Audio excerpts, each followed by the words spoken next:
Have you ever felt like you were standing alone against the world? A single flicker of light in an overwhelming darkness.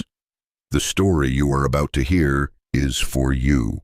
It's a saga etched into the most ancient and sacred texts, a tale of two of the most powerful prophets who ever walked the earth, men who commanded fire from the heavens and stared down the most corrupt rulers of their time. This isn't just a historical account. It is a living testament to the raw, untamed power of unwavering faith and a dramatic glimpse into the very heart of God. What you are about to experience is a journey filled with breathtaking miracles, profound despair, and a spectacular, fiery conclusion that will challenge everything you thought you knew about how God works in the world. The ending is something you will not see coming. Before we dive into this incredible saga, I want to know where you're joining us from. Drop a comment below with your city or country and what time it is for you right now. It's amazing to think about our community listening all across the globe at all hours of the day and night. Now take a deep breath and let's journey back in time to a kingdom on the brink of collapse. In the hallowed pages of Scripture, few narratives seize the imagination with such force and wonder as the chronicle of two extraordinary prophets, Elijah and Elisha, men who walked with God in ways that were nothing short of miraculous.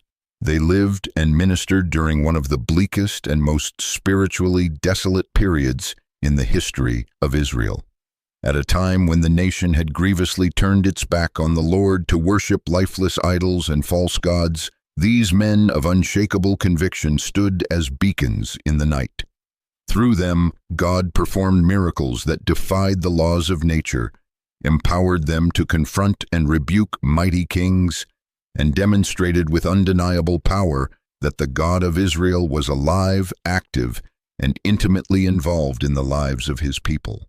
Their collective story is a tapestry woven with threads of high drama, breathtaking supernatural events, and a steadfast faith that ultimately altered the very course of history.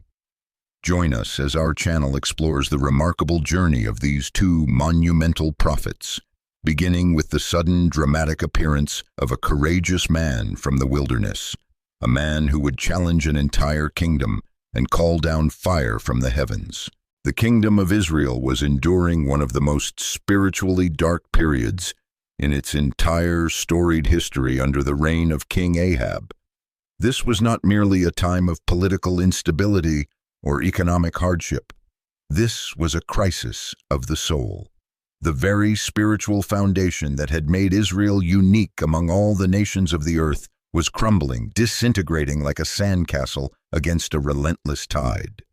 The kingdom, which had once been gloriously united under the shepherd King David and had reached its magnificent golden age under the wise rule of Solomon, was now a fractured entity, tragically divided into two. And the northern kingdom of Israel had descended into a horrifying pattern of rebellion against God, a spiral of defiance that seemed to grow more pronounced and more depraved with each passing generation. When King Ahab ascended to the throne, he did not merely continue this downward trajectory, he accelerated it. He immediately began to lead his people even further away from the God who had miraculously delivered them from centuries of slavery in Egypt and had graciously given them the promised land. The book of 1 Kings, chapter 16, verse 30, provides a sobering and chilling assessment of just how far the kingdom had fallen. Ahab, son of Omri, did more evil in the eyes of the Lord than any of those before him. When one considers that Israel had already suffered under a succession of several kings who had turned away from God, this statement is truly shocking. In a long and tragic line of rulers who had already abandoned the sacred covenant their forefathers had made with the Lord, Ahab managed to distinguish himself as the absolute worst of them all. The kingdom that had once witnessed the very glory of God fill Solomon's temple was now saturated with the sights and sounds of pagan idolatry. Cities that had once echoed with heartfelt prayers to the Lord now resonated with the hypnotic chants and perverse rituals of false religions. practices shamelessly copied from the surrounding pagan nations. The people who were called to be a light to the world, a shining example to other nations of what it meant to serve the one true God, were instead mimicking the most debased and corrupt practices of their heathen neighbors. The sacred covenant that God had forged with Abraham, Isaac, and Jacob seemed like a distant, faded memory, buried under layers of willful disobedience and a hardened spiritual rebellion that had become the new norm. What made Ahab's reign particularly perilous was that he did not simply passively allow evil to fester within his kingdom. He was an active promoter and enthusiastic patron of it.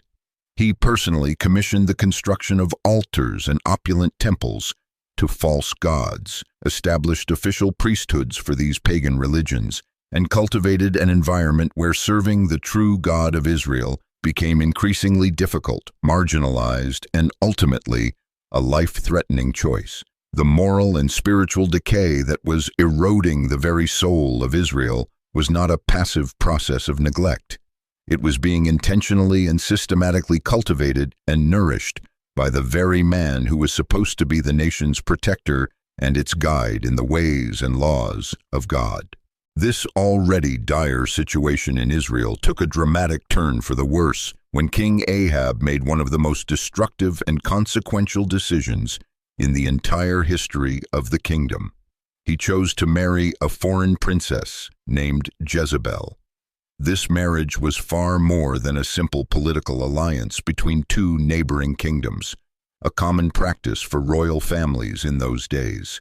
It was a spiritual catastrophe of the highest order, a decision that would unleash a torrent of darkness that would affect not only the current generation, but generations to come. It brought idolatry directly into the heart of God's chosen people in a manner never before seen, institutionalizing apostasy at the highest level of government. Jezebel hailed from the powerful coastal city of Sidon, a major Phoenician hub where the people worshipped a false god named Baal, along with a pantheon of other pagan deities. When she became the queen of Israel, she did not abandon her religious convictions at the border. She brought them with her fully intact and made it her personal fanatical mission to spread them throughout her new kingdom. 1 Kings 16:31 tells us precisely what transpired when this fateful union took place. He not only considered it trivial to commit the sins of Jeroboam, son of Nebat, but he also married Jezebel, daughter of Ethbaal, king of the Sidonians, and began to serve Baal and worship him. Jezebel was unlike any queen Israel had ever known. She was a formidable figure, fiercely intelligent, politically astute, ruthlessly ambitious, and absolutely merciless in the pursuit of her goals. Possessing a dominant and commanding personality, she was not content to be a mere ornamental royal wife who remained in the background. Instead, she threw herself, body and soul, into the work of transforming the religious landscape of Israel, and she proved to be terrifyingly effective. Under her direct influence and active leadership, elaborate and imposing temples dedicated to Baal began to spring up in cities and villages across the kingdom. These were not humble roadside shrines or small hidden altars tucked away in corners. They were grand, magnificent structures architecturally designed to capture the public's attention and draw people away from the worship of the unseen true God. These temples were staffed by hundreds of priests and priestesses who performed complex, often orgiastic ceremonies and rituals. The cult of Baal was particularly appealing to the common people, especially farmers and laborers, because Baal was promoted as the god who controlled the weather, the rider on the clouds, who sent the rain and ensured the success of the crops. The priests of Baal made seductive promises to anyone who would join their religion. They asserted that if the people worshipped Baal and participated in the temple ceremonies, their god would bless them with favorable weather, bountiful harvests, healthy livestock, and prosperity in all their business dealings. To a population dependent on the land, it seemed like a practical and straightforward way to secure the necessities for a successful life. Many people who had grown up hearing the stories of the God of Israel found these promises of immediate, tangible benefits far more attractive than serving a God who sometimes demanded difficult things and required faith in the unseen. But Jezebel's influence extended far beyond simply building temples and promoting the worship of false gods. She became violently and systematically opposed to anyone who still dared to serve the Lord or to speak in his name. This was not a friendly religious competition or a debate over theology. It was a calculated, state-sponsored persecution aimed at completely eradicating the worship of the true God from the land of Israel. The Bible gives us a clear and horrifying picture of how dangerous the situation had become in 1 Kings 18:4, which tells us that while Jezebel was killing off the Lord's prophets, Obadiah had taken 100 prophets and hidden them in 2 caves, 50 in each, and had supplied them with food and water. This single verse reveals a terrifying reality. Faithful believers were literally being hunted down and murdered for their faith. Men and women whom God had called to speak his word were forced to live like fugitives, hiding in desolate caves, in constant fear for their lives and utterly dependent on the secret assistance of sympathetic individuals like Obadiah, an official in Ahab's own court. The worship of the true God had not just become unpopular or unfashionable, it had become a capital offense, punishable by death. It was into this dark, oppressive, and increasingly dangerous spiritual landscape that God prepared to send a champion, someone who would stand against the tide of evil that had overwhelmed his people and remind them, in the most dramatic way possible, that he was still the one and only true God. The person God selected for this incredibly difficult and dangerous mission was a man named Elijah, who came from a small, relatively obscure town called Tishbe in the rugged region of Gilead. The Bible provides us with no detailed background about Elijah's family history, his education, his social standing, or even his age when God first called him to be a prophet. We do not know if Elijah came from a wealthy family or if he was a man of humble means. We have no information about whether he received formal religious training or if he was simply an ordinary working man. The scriptures are silent on whether he was young or old, married or single, or what he had been doing with his life before the divine call came. What we do know is that out of all the people living in Israel at that time, God chose this particular man from this particular place to be his voice during one of the most challenging and perilous periods in the entire history of his people. This is precisely how God has so often worked throughout history. He doesn't always choose the people we might expect for the most important tasks.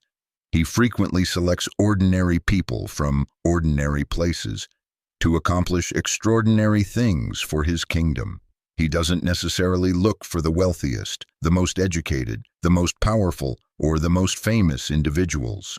Instead, he seeks out people who will be faithful to him, who will trust him even when the situation seems impossible, and who will speak his words even when it is dangerous to do so. The call to be a prophet in Israel was no small responsibility, or a mere honorific title. Prophets were God's specially chosen messengers, the individuals he selected to speak his words directly to kings and commoners alike.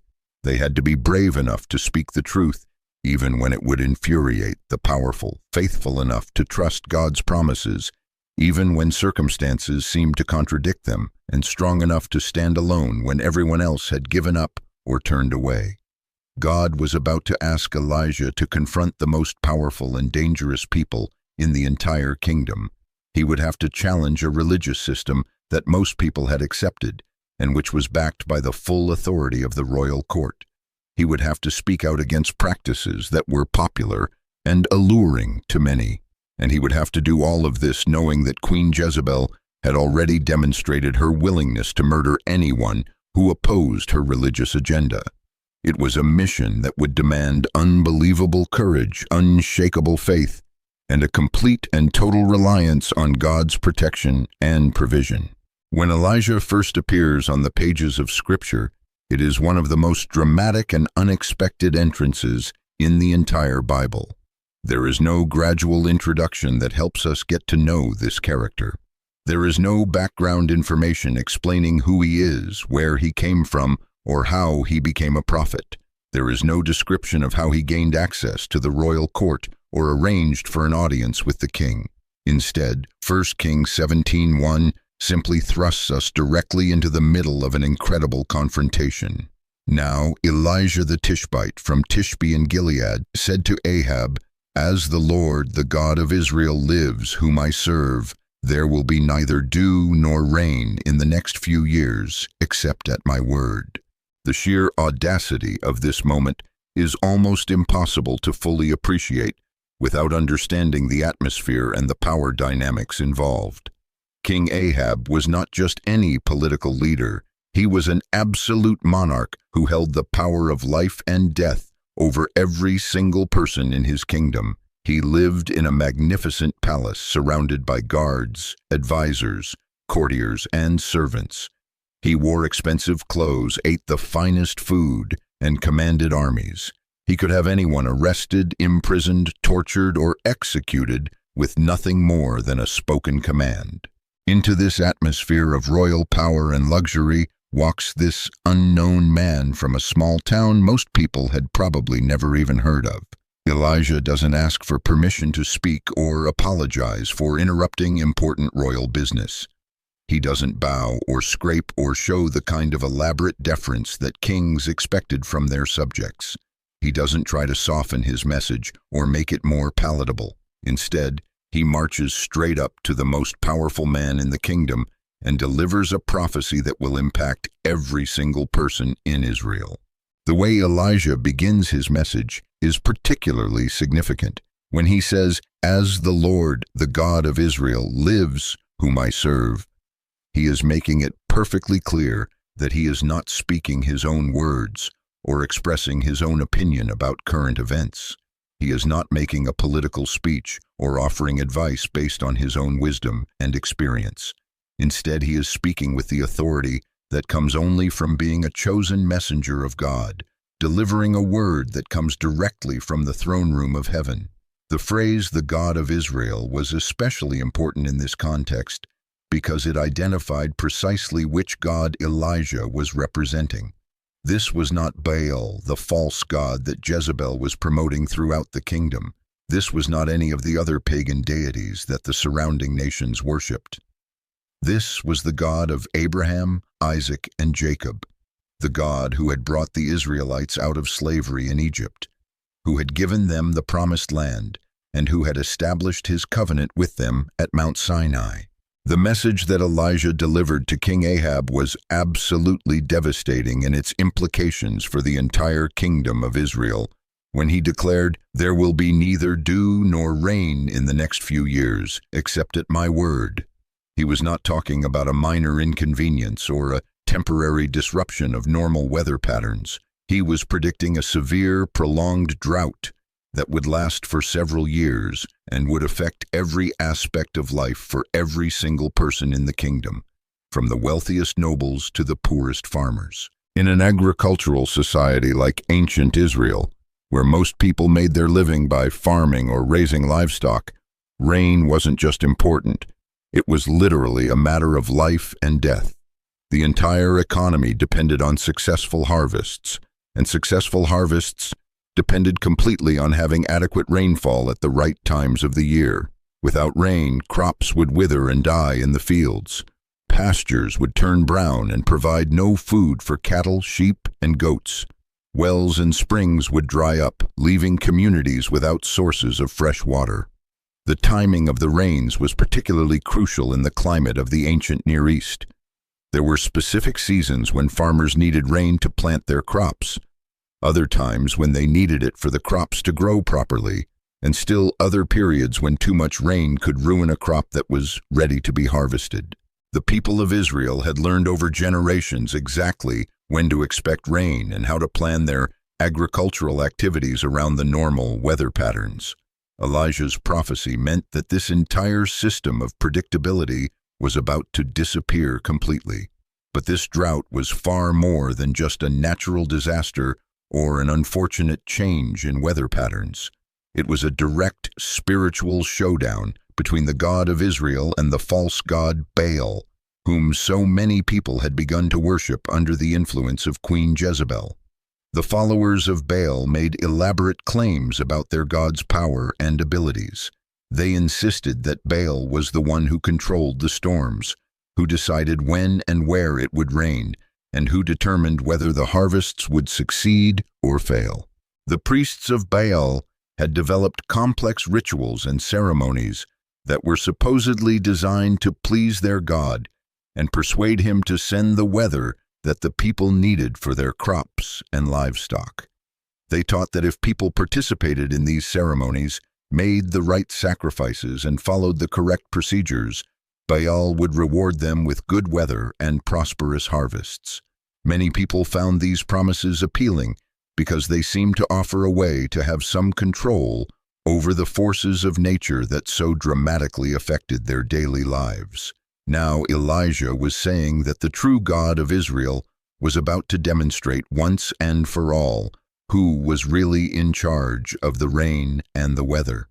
The drought would prove that Baal was completely powerless, and that all the ceremonies and sacrifices made to him were utterly worthless. No matter how elaborate the rituals became, no matter how many sacrifices were offered, no matter how desperately the priests called upon their God, the sky would remain clear and the earth would remain parched.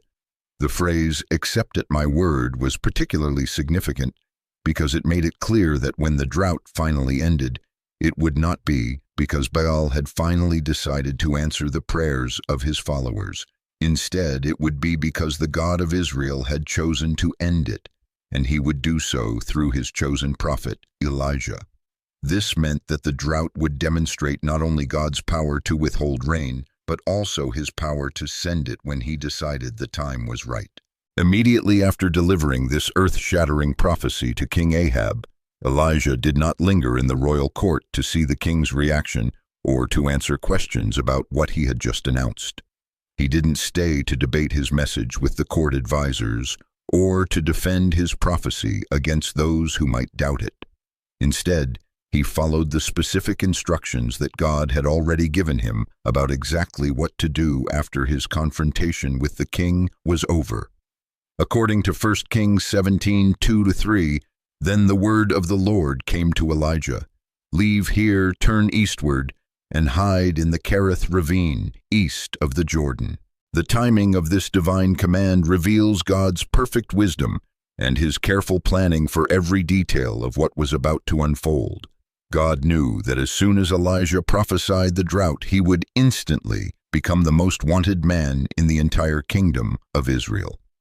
The moment the drought began to impact the daily lives of the people, when the crops started to fail and the wells began to dry up, when the economic and social consequences of the lack of rain became apparent, King Ahab would surely launch a massive manhunt for the prophet who had predicted it all.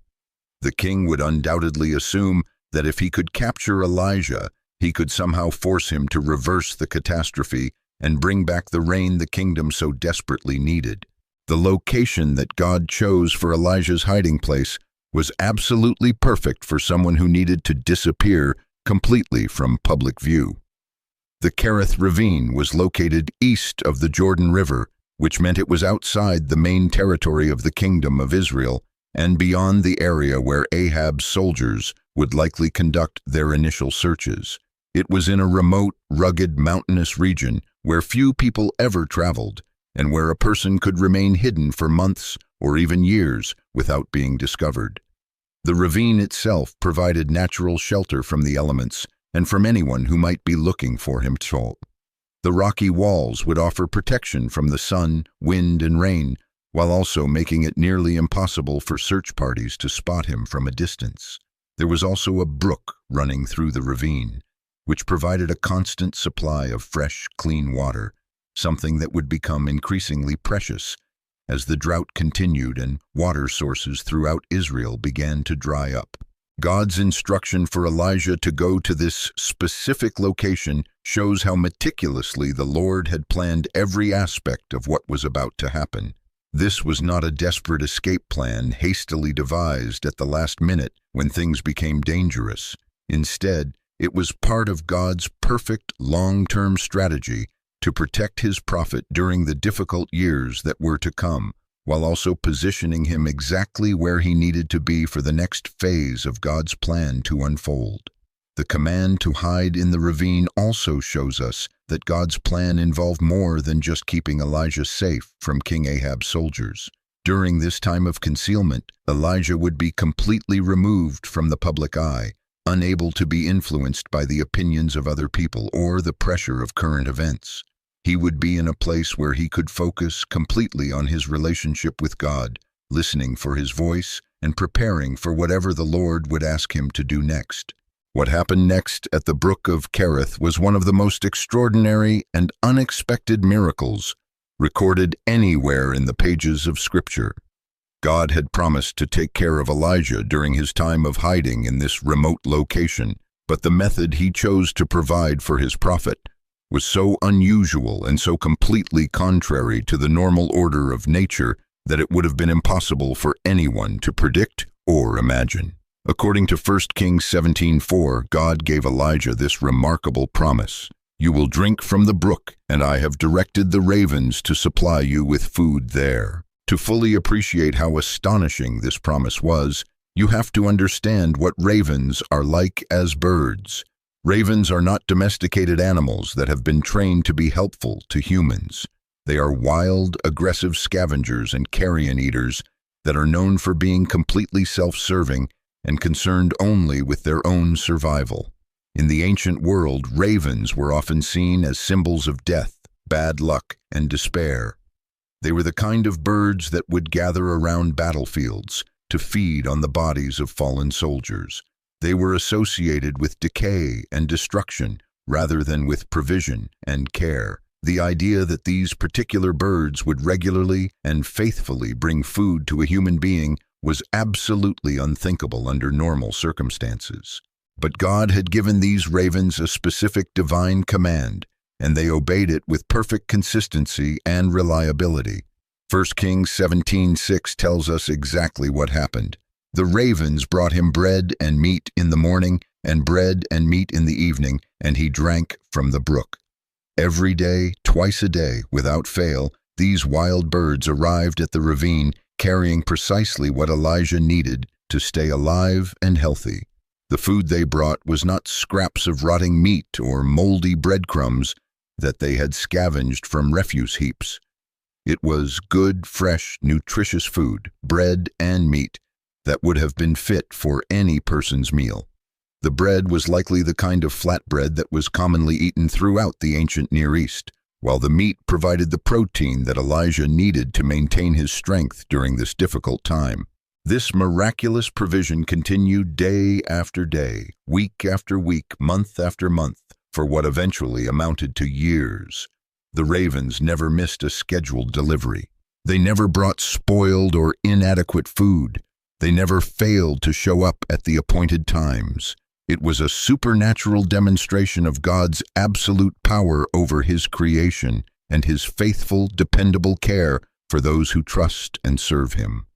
The miracle also served as a powerful daily reminder to Elijah of several important spiritual truths. First, it demonstrated that the same God who had commanded him to prophesy a drought had complete power to care for him, even in impossible circumstances.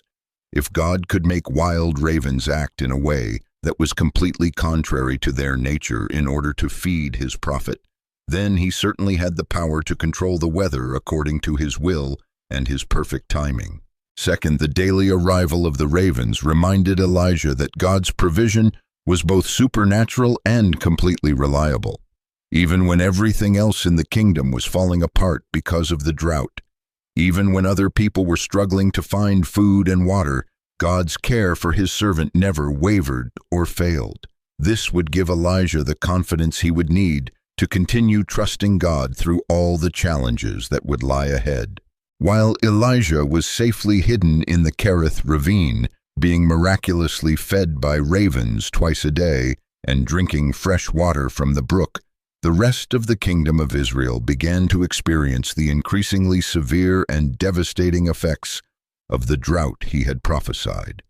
At first, when the rains failed to arrive at their usual time, most people probably didn't think too much of it. After all, weather patterns sometimes varied from year to year, and short dry spells were not entirely uncommon in that part of the world.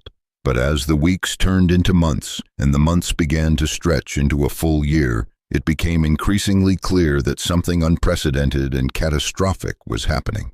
The usual seasonal rains simply did not come at all. The sky remained cloudless day after day, week after week. The sun beat down relentlessly on fields that should have been green with growing crops, but had instead turned brown and desolate. Wells that had provided water for generations began to run dry. Springs that had never failed in living memory began to produce only a trickle of water and then stopped flowing altogether. Livestock began to die as pastures withered and water sources disappeared. The price of food began to skyrocket as it became clear that the harvest was going to be a complete failure. What had started as an inconvenience was rapidly becoming a disaster of epic proportions. King Ahab soon realized that this drought was directly and specifically linked to the prophecy that the strange man from Tishbe had delivered in his throne room. This was not just an unlucky change in weather patterns or a natural disaster that could be explained by normal causes. This was the supernatural fulfillment of Elijah's words, and that meant that finding Elijah might be the key to ending the crisis that was destroying his kingdom. The king began to organize what would become one of the most comprehensive and intense manhunts in the entire history of Israel. This was not just a casual attempt to find a missing person or a routine search for a criminal. It was a desperate, all-out campaign involving soldiers, officials, spies, and international cooperation. King Ahab was willing to expend whatever resources were necessary and to call in favors from neighboring kingdoms in his frantic effort to find the prophet who held the key to his nation's survival. The full scope and intensity of this search is revealed later in the biblical narrative in 1 Kings 18:10, where Obadiah tells Elijah, "As surely as the Lord your God lives, there is not a nation or kingdom where my master has not sent someone to look for you. And whenever a nation or kingdom claimed you were not there, he made them swear an oath that they could not find you." This passage shows us that Ahab's search for Elijah had become an international effort involving diplomatic contacts and formal agreements with foreign governments.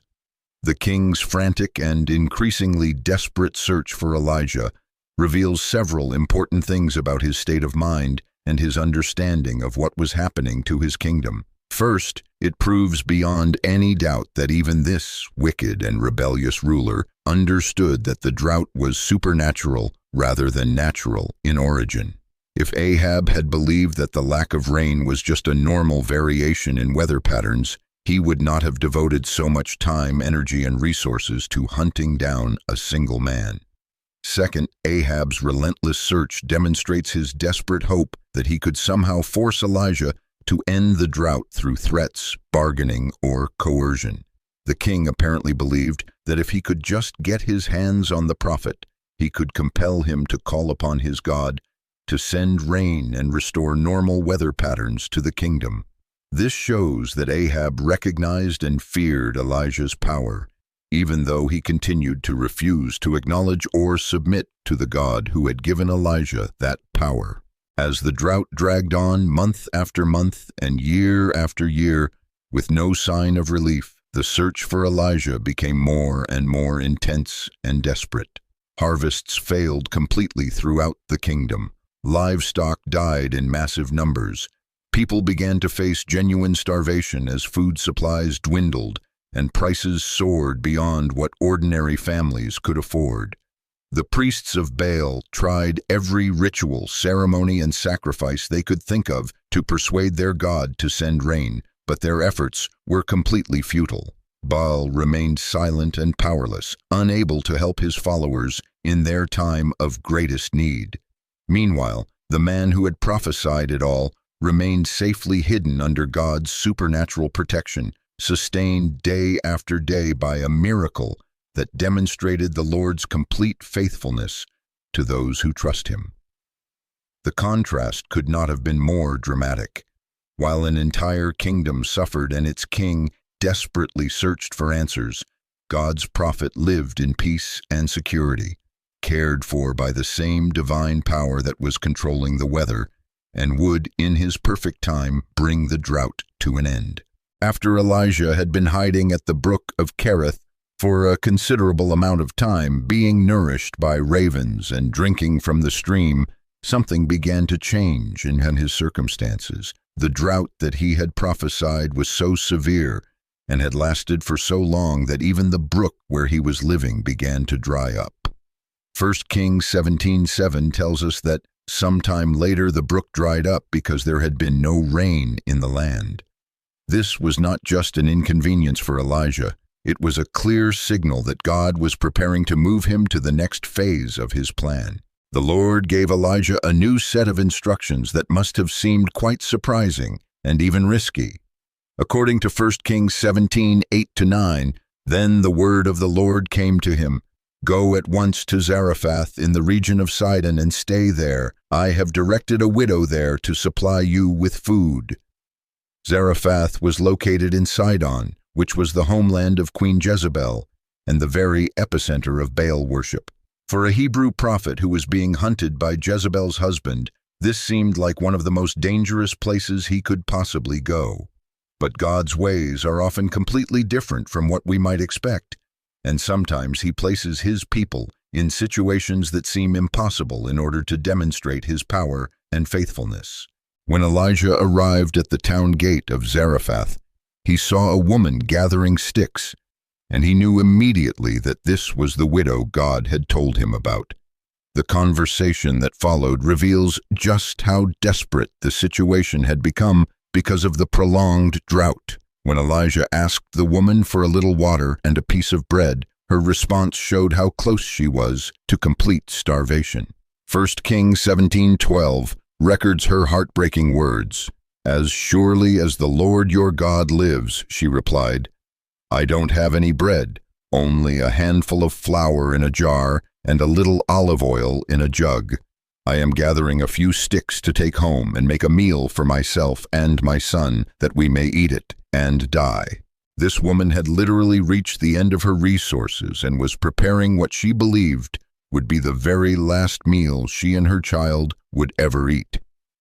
The request that Elijah made next must have seemed almost cruel under the circumstances. He asked her to make him a small loaf of bread first, before she made anything for herself and her son. But then he gave her a promise that came directly from God. "For this is what the Lord, the God of Israel, says, the jar of flour will not be used up and the jug of oil will not run dry until the day the Lord sends rain on the land." 1 Kings 17:14. This was asking the woman to demonstrate incredible faith. She was being asked to give away part of her very last handful of flour to a stranger, trusting that God would somehow provide for her and her son. But something about Elijah's words and the authority with which he spoke convinced her to take this leap of faith. 1 Kings 17:15-16 tells us the miraculous result. She went away and did as Elijah had told her, so there was food every day for Elijah and for the woman and her family. For the jar of flour was not used up, and the jug of oil did not run dry, in keeping with the word of the Lord spoken by Elijah. This miracle continued day after day for many months. Every time the woman reached into the jar, there was enough flour for that day's bread. Every time she poured from the jug, there was enough oil for cooking.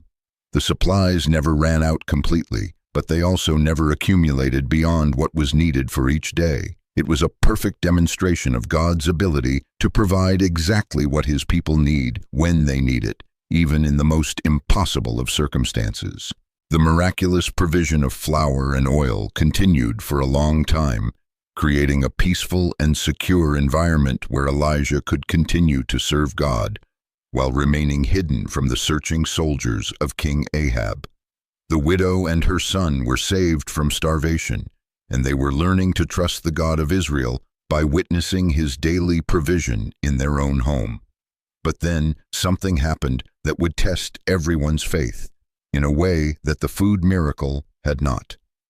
The widow's son became gravely ill. This was not just a minor sickness or a temporary condition. It was a severe illness that grew progressively worse despite all the care his mother could give him. In a time and place where medical knowledge was limited and effective treatments were rare, serious illnesses often led to death, especially when people were already weakened by the effects of famine and drought. The boy's condition continued to deteriorate until the unthinkable happened. 1 Kings 17:17 tells us that he grew worse and worse and finally stopped breathing. The child who had been miraculously sustained through the famine, who had been part of the household where God was providing daily bread through supernatural means, had died, despite all the divine care and protection that seemed to surround their home. The grief and confusion that the widow felt in this moment are captured in her anguished words to Elijah in 1 Kings 17:18. "What do you have against me, man of God? Did you come to remind me of my sin and kill my son?" In her pain and shock, she wondered if somehow the presence of this holy man in her house had brought divine judgment upon her family. Perhaps she thought that God was punishing her for some forgotten sin, or that having a prophet in her home somehow made her more accountable to divine standards. Elijah's response to this crisis shows us something beautiful about his character and his relationship with God. He didn't try to explain what had happened or offer philosophical answers about why bad things sometimes happen even when God is providing for people. Instead, he took immediate action, carrying the boy to his own room and laying him on his bed. Then he did something that had never before been recorded in the history of God's people. He prayed for the dead child to be brought back to life. 1 Kings 17:20-21 records Elijah's desperate prayer, "Lord my God, have you brought tragedy even on this widow I am staying with by causing her son to die?" Then he stretched himself out on the boy 3 times and cried out to the Lord, "Lord my God, let this boy's life return to him." This was not a calm, confident prayer offered from a position of certainty about what God would do. This was the anguished cry of a man who was struggling to understand God's ways, but who still believed that the Lord had power over life and death. The result was absolutely miraculous. 1 Kings 17:22 tells us that the Lord heard Elijah's cry, and the boy's life returned to him, and he lived. This was the first recorded resurrection from the dead in the entire Bible, a miracle that demonstrated God's power over the ultimate enemy that all human beings face. Death itself had to yield to the prayer of God's faithful prophet. When Elijah brought the living boy back to his mother, her response shows how this miracle had deepened her faith and understanding. She said in 1 Kings 17:24, "Now I know that you are a man of God, and that the word of the Lord from your mouth is the truth." The resurrection confirmed for her that Elijah was truly God's representative, and that the God of Israel was indeed the only true God, who had power over every aspect of life and death. After 3.5 years of drought, God finally told Elijah that it was time to end his period of hiding and to confront King Ahab directly. The famine had become so severe that even the royal household was struggling to find food and water for its animals. According to 1 Kings 18:5, Ahab and his palace administrator Obadiah were having to personally search for grass in the land just to keep the horses and mules alive. It was during this search that Obadiah encountered Elijah, and the prophet sent a message to the king saying, Go, tell your master, Elijah is here. 1 Kings 18:8. When Ahab finally came face to face with the man he had been hunting for years, his first words revealed both his anger and his recognition of Elijah's power. He said, "Is that you, you troubler of Israel?" 1 Kings 18:17. Elijah's response was bold and direct. He told the king, "I have not made trouble for Israel, but you and your father's family have. You have abandoned the Lord's commands and have followed the Baals." 1 Kings 18:18. Then Elijah proposed a public contest that would settle once and for all the question of which God was real and powerful. He told Ahab to summon all the people of Israel to Mount Carmel, along with the 450 prophets of Baal and the 400 prophets of Asherah who ate at Jezebel's table. Mount Carmel was the perfect location for this showdown. It was a prominent mountain that could accommodate large crowds, and it was also traditionally associated with the worship of Baal, since Baal was supposed to be the god of storms and fertility. If Baal had any power at all, this should have been the place where he would demonstrate it most clearly. When the massive crowd had assembled, Elijah addressed the people with words that cut directly to the heart of Israel's spiritual problem. 1 Kings 18:21 records his challenge. "How long will you waver between two opinions? If the Lord is God, follow him, but if Baal is God, follow him." The silence of the people in response to this question showed that they knew they had been trying to serve both God and Baal, and they understood that this was impossible. Elijah then proposed a simple but decisive test. 2 bulls would be prepared for sacrifice, one for the prophets of Baal and one for Elijah. Each side would call on their God to send fire from heaven to consume their sacrifice. "The God who answers by fire, he is God," Elijah declared from 1 Kings 18:24. The people agreed that this was a fair test. The prophets of Baal went first, and what followed was one of the most dramatic demonstrations of the powerlessness of false gods ever recorded. From morning until noon, they called on the name of Baal, danced around their altar, and performed their rituals. But nothing happened. When Elijah began to taunt them, saying that perhaps their God was asleep or had gone on a journey, they became even more frantic. 1 Kings 18:28 tells us that they shouted louder and slashed themselves with swords and spears, as was their custom, until their blood flowed. Despite all their efforts, their passion, their self-inflicted wounds, and their desperate cries, Baal remained utterly silent. No fire came down, no voice answered them, and their sacrifice remained untouched on the altar. After hours of fruitless effort, it was clear to every onlooker that Baal either did not exist or was completely powerless to help his followers. When it was Elijah's turn, he began by repairing the ruined altar of the Lord, which had likely been destroyed during the years when Jezebel was systematically destroying places of worship dedicated to the true God. He used 12 stones to rebuild the altar, representing the 12 tribes of Israel, and he dug a trench around it. Then he arranged the wood, cut the bull into pieces, and laid it on the altar, just as the prophets of Baal had done with their sacrifice. But then Elijah did something that seemed to make his task much more difficult. He ordered that 4 large jars of water be poured over the sacrifice and the wood. This was repeated 3 times until the altar was completely soaked and water was running into the trench around it. 1 Kings 18:35 tells us that the water ran down around the altar and even filled the trench. This use of water was particularly significant because water was extremely precious during the severe drought.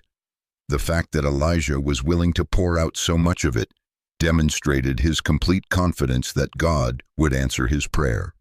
It also made the test more impressive because wet wood is much harder to burn than dry wood, and a completely soaked sacrifice would seem impossible to ignite under normal circumstances. When everything was ready, Elijah stepped forward and offered a simple, powerful prayer that stands in stark contrast to the hours of frantic shouting and self-mutilation that the prophets of Baal had engaged in. 1 Kings 18:36-37 records his words, "Lord, the God of Abraham, Isaac, and Israel, let it be known today that you are God in Israel, and that I am your servant and have done all these things at your command.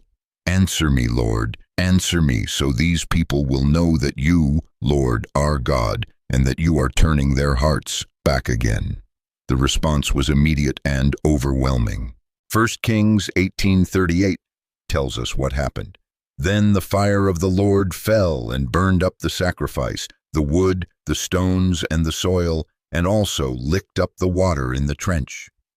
This was not just a small flame that gradually consumed the offering. This was a supernatural fire that came down from heaven with such power that it completely consumed not only the sacrifice and the wood, but even the stones of the altar and the ground around it, and it vaporized all the water that had been poured out. The reaction of the people was immediate and dramatic. When they saw this incredible display of divine power, they fell prostrate and cried, "The Lord, He is God! The Lord, He is God!" 1 Kings 18:39. There could be no doubt about what they had just witnessed.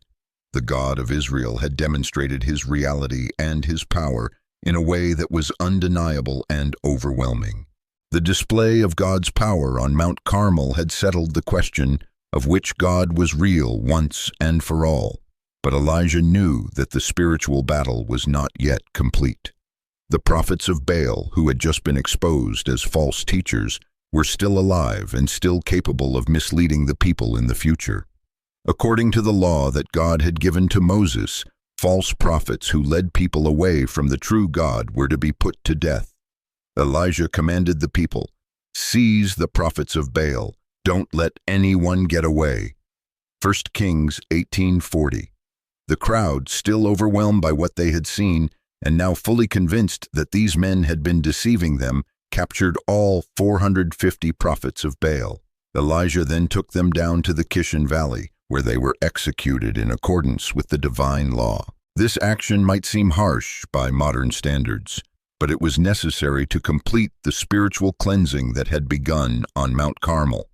These men had not only been teaching a false religion, but they had been part of a system that had led to the persecution and murder of true prophets of God. They had supported and participated in practices that had brought divine judgment on the entire nation in the form of the 3.5-year drought. The execution of the false prophets also demonstrated that there were serious consequences for leading people away from God. It was not enough to simply prove that Baal was powerless. Those who had actively promoted false worship and deceived the people had to be removed so that the spiritual renewal of Israel could begin. This decisive action sent a clear message throughout the kingdom that the time for compromise and divided loyalty was over. The people had seen conclusive proof of who the true God was, and now they needed to commit themselves fully to serving Him alone. The removal of the false prophets eliminated a major source of the spiritual confusion and deception that had been poisoning the nation for years. With the false prophets removed and the people's allegiance to the true God publicly restored, it was time for the final demonstration of divine power, the end of the drought that had lasted for 3.5 years. Elijah said to King Ahab, "Go, eat and drink, for there is the sound of a heavy rain." 1 Kings chapter 18:41. Although there were no visible signs of rain at that moment, Elijah was confident that God was about to fulfill His promise to end the drought. While Ahab went off to eat and drink, Elijah climbed to the top of Mount Carmel to pray. This was not a quick, casual prayer, but an intense, sustained time of intercession. 1 Kings 18:42 tells us that Elijah climbed to the top of Carmel, bent down to the ground, and put his face between his knees. This was a posture of humility and desperate dependence on God, showing that even though Elijah had just witnessed an incredible miracle, he still recognized his complete reliance on the Lord's power and timing. Elijah sent his servant to look toward the sea 7 times, watching for any sign of approaching rain clouds. 6 times the servant returned with the report that there was nothing to be seen. But the 7th time he came back with exciting news. A cloud as small as a man's hand is rising from the sea. 1 Kings 18:44. This small cloud was the beginning of God's answer to Elijah's prayer. The prophet immediately sent a message to Ahab, "Hitch up your chariot and go down before the rain stops you." What happened next was a dramatic demonstration of how quickly God can change circumstances when he decides to act. 1 Kings 18:45 describes the transformation. Meanwhile, the sky grew black with clouds. The wind rose, a heavy rain started to fall, and Ahab rode off to Jezreel. The drought that had lasted for more than 3 years was over, suddenly and completely. The rain that came was not a light drizzle or a short shower. It was a heavy, sustained downpour that would make up for years of dry weather. The same God who had withheld rain to demonstrate his power now sent abundant rain to show his compassion and his faithfulness to his promises. What happened next was another supernatural demonstration of God's power at work through his prophet. As King Ahab was preparing to travel back to his winter palace in Jezreel, racing to get there before the heavy rain made the roads impassable, something astonishing occurred. 1 Kings 18:46 tells us that the power of the Lord came on Elijah, and tucking his cloak into his belt, he ran ahead of Ahab all the way to Jezreel. This was not just a case of a man in good physical condition outrunning a horse-drawn chariot. The distance from Mount Carmel to Jezreel was approximately 17 miles, 27 kilometers, and Elijah didn't just keep pace with the royal chariot, he actually ran ahead of it for the entire journey. This was a supernatural enabling that demonstrated God's power at work through his servant in yet another way. The significance of this supernatural run went beyond just the physical miracle. By running ahead of the royal chariot, Elijah was symbolically leading the way in Israel's return to a right relationship with God. The spiritual victory that had been won on Mount Carmel was now being followed by this dramatic physical demonstration of divine power.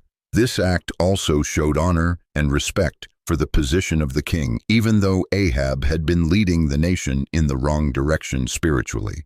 Elijah could have used this moment to humiliate the king or to assert his own spiritual authority in a prideful way.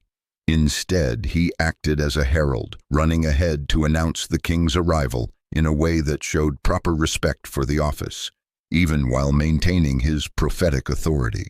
The supernatural run also served as a final confirmation to King Ahab and to anyone who witnessed it that the events of the day had indeed been the work of the one true God. If there had been any lingering doubts about whether the fire from heaven was real or whether Elijah was truly God's prophet, this additional miracle would have removed them completely. When King Ahab returned to Jezreel and told Queen Jezebel everything that had happened on Mount Carmel, the showdown with the prophets of Baal, the fire from heaven, the execution of her false prophets, and the end of the drought, her reaction was swift and violent. Instead of being impressed by the obvious display of God's power or humbled by the defeat of her religious system, she became furiously angry and determined to have her revenge. 1 Kings chapter 19:2 records the threatening message she sent to Elijah. "May the gods deal with me, be it ever so severely, if by this time tomorrow I do not make your life like that of one of them," referring to the prophets of Baal who had been executed. This was a direct death threat from the most powerful and dangerous woman in the kingdom, a woman who had already demonstrated her willingness to kill prophets and who had the resources and authority to carry out her threats. The effect of this threat on Elijah was dramatic and unexpected. This was the same man who had bravely confronted King Ahab, who had challenged 450 false prophets in front of the entire nation, who had called down fire from heaven and who had just witnessed the most spectacular display of divine power in generations. Yet, when he received Jezebel's threat, 1 Kings 19:3 tells us that Elijah was afraid and ran for his life. This reaction shows us that even the greatest servants of God are still human beings, with normal human emotions and limitations. The spiritual and emotional intensity of the showdown on Mount Carmel, combined with the physical exhaustion from the supernatural run to Jezreel, had left Elijah in a vulnerable state. Jezebel's threat, coming so soon after what should have been a moment of complete triumph, triggered a crisis of faith and confidence. Elijah fled south to Beersheba, which was in the kingdom of Judah and outside of Jezebel's immediate jurisdiction. But even when he reached this place of relative safety, he didn't stop.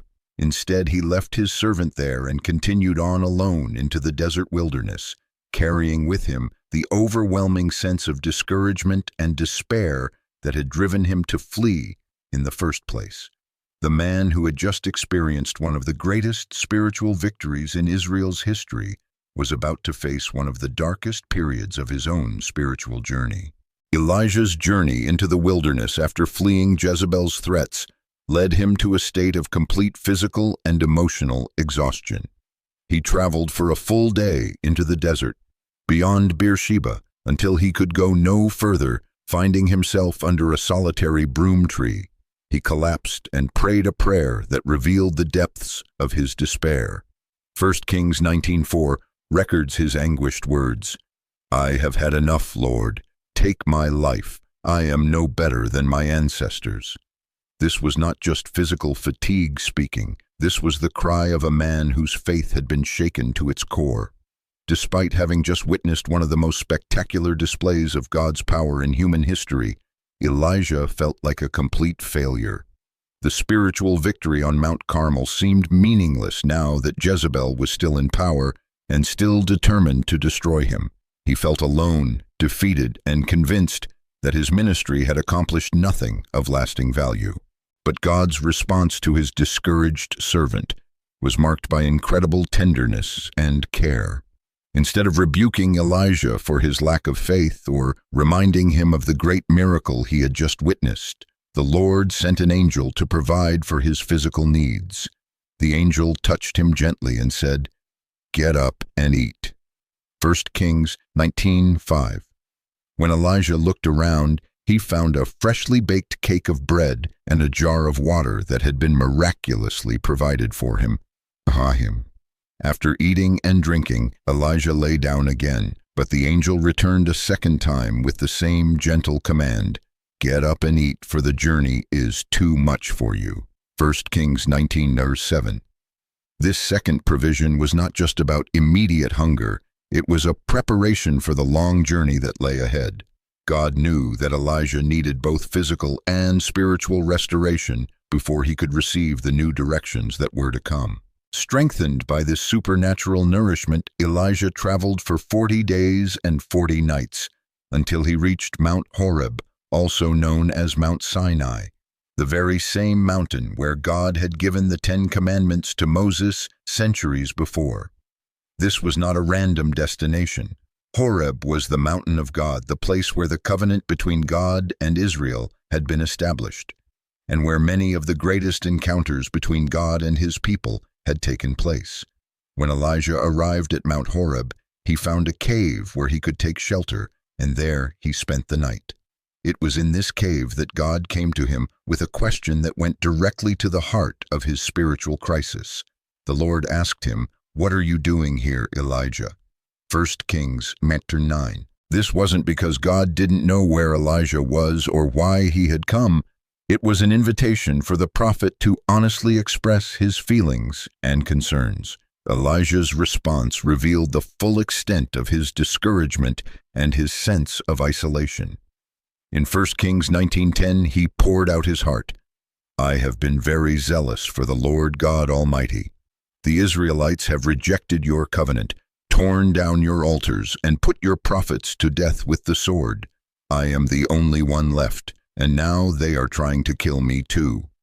Despite the victory on Mount Carmel, Elijah felt that nothing had really changed, and that he was completely alone in his faithfulness to God. The cave at Mount Horeb was about to become a place of divine encounter, where God would teach his prophet some of the most important lessons about his character and his ways of working in the world. This was not just a hiding place from Jezebel's threats. It was a classroom where Elijah would learn truths that would transform his understanding of ministry, leadership, and God's purposes for his people. God's response to Elijah's complaint was to give him a dramatic object lesson about his character and his ways of working in the world. The Lord told Elijah to go out and stand on the mountain because he was about to pass by. What followed was one of the most significant revelations of God's nature in the entire Old Testament. First, a powerful wind came so strong that it tore the mountains apart and shattered the rocks. But 1 Kings 19:11 tells us that the Lord was not in the wind. This was not the way God chose to reveal himself to his discouraged prophet. After the wind came an earthquake that shook the very foundations of the mountain, but again, the Lord was not in the earthquake. Then came a fire, perhaps reminiscent of the dramatic fire that had consumed the sacrifice on Mount Carmel. But once again, the Lord was not in the fire.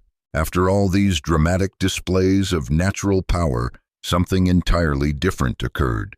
1 Kings 19:12 describes it as a gentle whisper, or in some translations, a still small voice. This was not a shout or a dramatic announcement. It was a soft, quiet communication that required careful listening to hear. When Elijah heard this gentle whisper, he immediately recognized it as the voice of God. He pulled his cloak over his face and went out to stand at the mouth of the cave, showing proper reverence for the divine presence. This experience taught Elijah that God doesn't always work through spectacular, overwhelming displays of power. Sometimes his most important work is done quietly, gently, and in ways that might be easily missed by those who are not paying close attention. The fire from heaven on Mount Carmel had been necessary to demonstrate God's power to the nation, but the gentle whisper on Mount Horeb was God's preferred way of communicating with his servant in this moment of crisis and confusion. The voice asked Elijah the same question again. "What are you doing here, Elijah?" 1 Kings 19:13. The prophet gave essentially the same answer as before, expressing his sense of failure and isolation. But now God was ready to give him a new set of instructions that would redirect his ministry and help him understand that he was not as alone as he thought. God's new instructions for Elijah were specific and far-reaching. 1 Kings 19:15-16 records the divine command. "Go back the way you came and go to the desert of Damascus. When you get there, anoint Hazael king over Aram. Also, anoint Jehu son of Nimshi king over Israel, and anoint Elisha son of Shaphat from Abel-Meholah to succeed you as prophet." These instructions involved major political and spiritual changes that would affect not only Israel but also the surrounding nations. The fact that God gave Elijah 3 specific anointing tasks showed that his ministry was far from over, despite his feelings of failure and discouragement. He was being called to participate in God's long-term plan for bringing justice and judgment to the corrupt systems that had taken root in Israel and the surrounding region. These anointings would set in motion a series of events that would ultimately accomplish everything the showdown on Mount Carmel had begun. God also gave Elijah an important correction to his sense of complete isolation. The Lord told him in 1 Kings 19:18, "Yet I reserve 7,000 in Israel, all whose knees have not bowed down to Baal, and whose mouths have not kissed him." Elijah had thought that he was the only faithful person left in the entire nation, but God revealed that there were, in fact, 7,000 people who had remained true to him despite all the pressure to worship false gods. This revelation must have been incredibly encouraging for Elijah. He was not alone in his faithfulness, and his ministry had not been a complete failure. Thousands of people throughout Israel had been strengthened and encouraged by his bold stand for the truth. Even if he couldn't see them or didn't know about their existence, God's work in the hearts of his people was far more extensive than the prophet had realized. The first two anointing tasks that God gave Elijah involved political leaders who would play significant roles in the divine judgment on the corrupt systems that had taken root in Israel and the surrounding nations. These anointings were part of God's long-term strategy to clean up the spiritual and political mess that had developed during the reigns of Ahab and Jezebel. Hazael was to be anointed as king over Aram, which was also known as Syria. This was a powerful nation to the north and east of Israel that had been both an ally and an enemy at different times. The anointing of Hazael was significant because it meant that God was raising up a foreign leader who would serve his purposes in bringing judgment on Israel's unfaithfulness. Sometimes God uses other nations as instruments of discipline for his own people when they persist in rebellion against him. The biblical narrative shows that this anointing task was eventually fulfilled, although not necessarily by Elijah himself in a direct ceremonial way.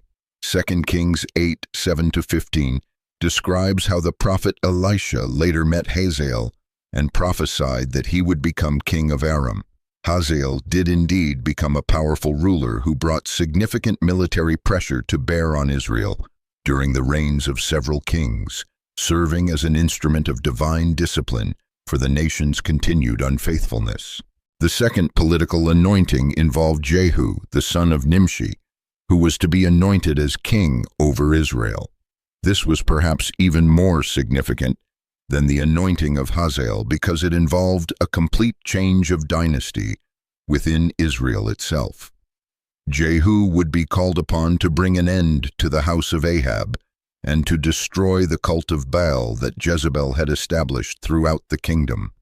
This anointing was also eventually carried out by Elisha rather than directly by Elijah. 2 Kings 9:1-13 describes how Elisha sent one of the young prophets to anoint Jehu in secret while he was with his fellow military commanders. When the anointing was revealed, Jehu's companions immediately proclaimed him king and supported his rebellion against the existing royal house. Jehu's reign turned out to be exactly what God had intended, a time of violent but necessary purging that removed the influence of Baal worship from Israel. 2 Kings 10:18-28 describes how Jehu systematically destroyed the prophets, priests, and worshippers of Baal, along with their temples and sacred objects. He also put Jezebel to death and eliminated the entire royal family that had been responsible for leading Israel into idolatry. These political anointings show us that God is sovereign over the affairs of nations and that he raises up leaders to accomplish his purposes, even when those leaders may not fully understand or acknowledge his authority. Both Hazael and Jehu served as instruments of divine judgment, bringing consequences to those who had persistently rebelled against God's commands and led others into spiritual darkness. The fact that God gave these anointing tasks to Elijah also shows that the prophet's ministry had a much broader scope than just dramatic confrontations and miraculous displays. He was being called to participate in God's long-term political strategy for the region, helping to set in motion changes that would take years or even decades to fully unfold. The third anointing task that God gave to Elijah was perhaps the most important of all, the anointing of his own successor as prophet. This was not just about finding someone to carry on his work after he was gone. It was about preparing for a transition that would take the prophetic ministry in Israel to a new level of influence and effectiveness. God specifically named the man who was to be Elijah's successor, Elisha, son of Shaphat from Abel-Meholah. This was not a random choice or a decision that Elijah had to make on his own. God had already identified the precise person he wanted for this crucial role, and he gave Elijah clear instructions on where to find him and what to do. When Elijah went to Abel-Meholah to find Elisha, he found him engaged in the very ordinary work of plowing a field with oxen. 1 Kings 19:19 tells us that Elijah went up to him and threw his cloak around him. This simple act was laden with symbolic meaning. The prophet's cloak or mantle represented his call, his authority, and his connection to the power of God. By throwing it around Elisha, Elijah was symbolically transferring these things to the younger man. The fact that Elisha was plowing with 12 yoke of oxen when Elijah found him tells us several important things about his background and character. First, it shows that he came from a prosperous farming family. 12 yoke of oxen represented considerable wealth and a large-scale agricultural operation.